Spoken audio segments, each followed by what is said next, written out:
Hi there, you're watching Aardvark Tax TV.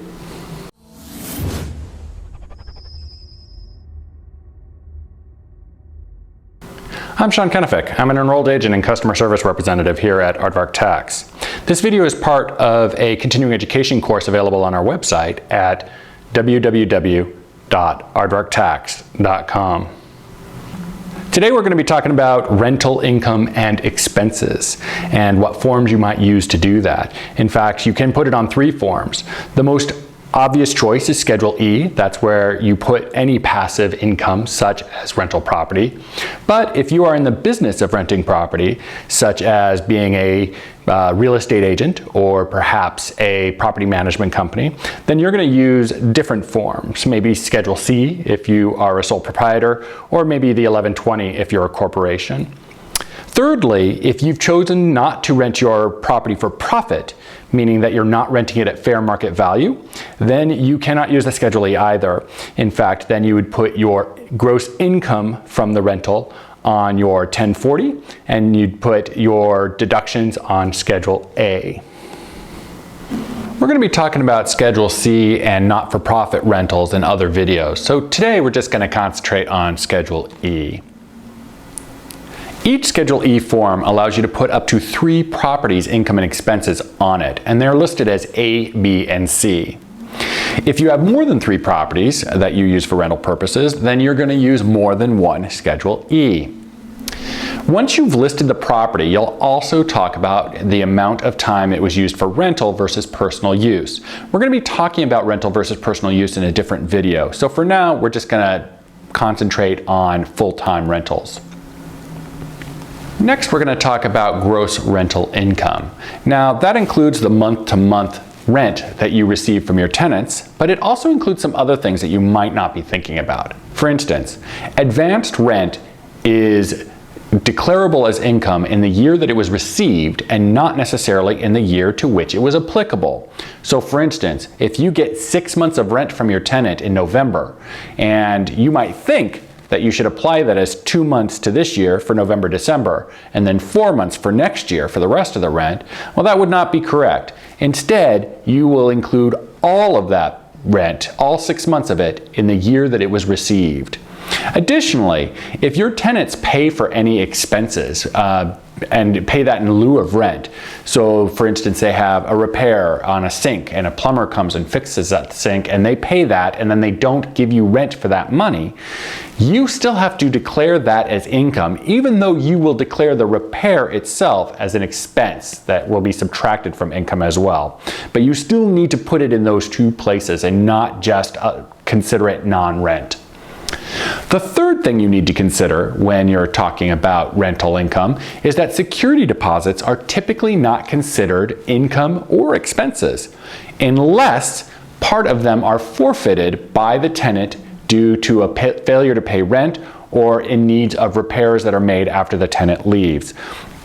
If any of the security deposit is forfeited by the tenant, you will include that income in your gross income for the year in which it was forfeited and not necessarily in the year that you received the security deposit.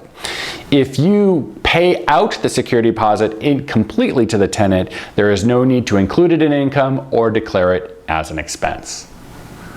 Before we move on to expenses, we have to understand the difference between an expense and an improvement.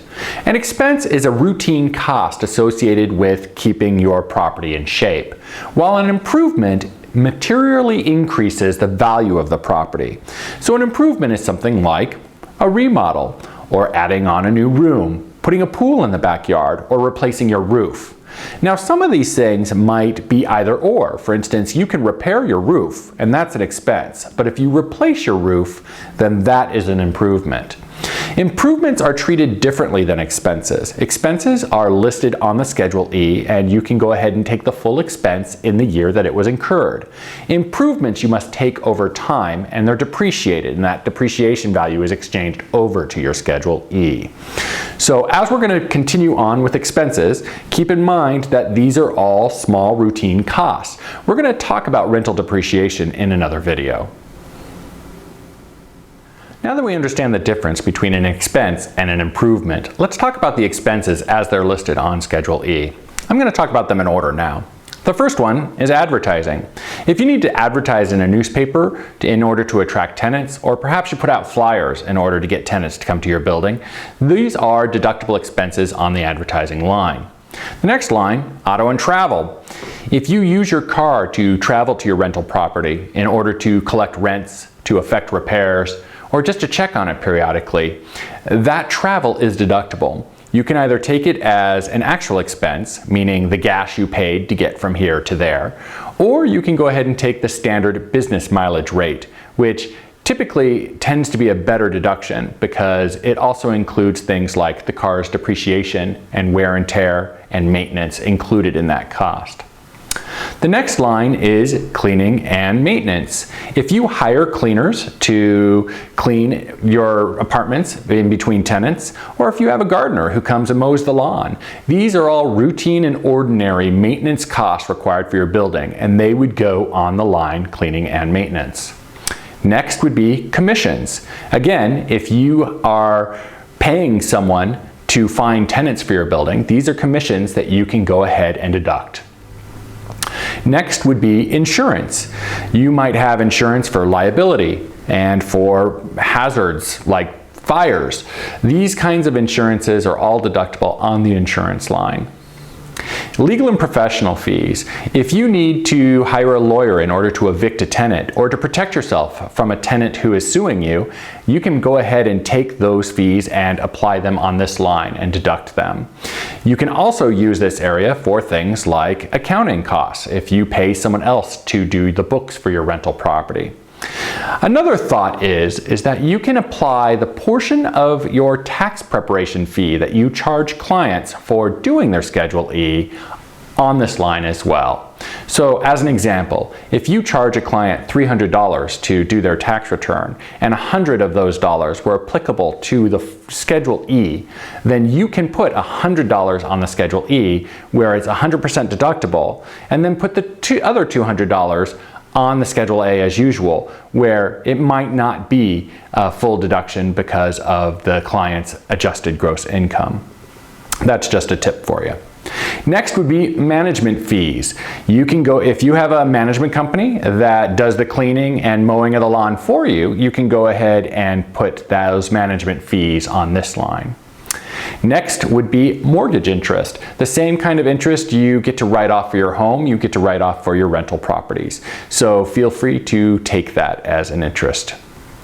Next would be repairs. And again, these are not improvements, these are repairs. So routine and ordinary costs to maintain your property. So that would be if the plumbing under a sink was busted and you had to bring in a plumber to fix that, that is a repair. If you have to change out the entire plumbing for the entire building, that is an improvement. So that would not go here.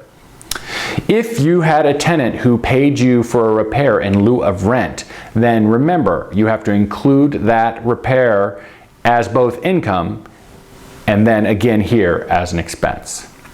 Next would be supplies. If you have cleaning supplies or pool chemicals, things you have to buy in order to keep your property in shape, they would go under supplies. Next would be property taxes. The same taxes that you pay on your residence, you would also pay on your rental property. So you can go ahead and apply those property taxes here as well. Also keep in mind that some localities or states charge their rent owners for the ability to rent to tenants. And there might be a tax included in that. For instance, I'm in San Diego, and San Diego City charges homeowners a tax in order to rent their property. So keep that in mind as well. Lastly, utilities. If you have common areas where you have to have the lights on all the time and you pay for that electricity, that is deductible here. And a more common case would be as if you had a multi-tenant unit building, then what you do with water is that it all comes in through one meter and then the tenants get it as part of their rent. In that case, you would definitely want to deduct those utilities on this line. The last one is depreciation, and that's going to be covered in a different video. This video has been part of a continuing education course available at www.aardvarktax.com. But you can't get credit for this course simply by watching this video. You have to register at our site to be able to do that and to have us inform your government agencies. So we hope to see you at the site soon. And we'll see you next hour.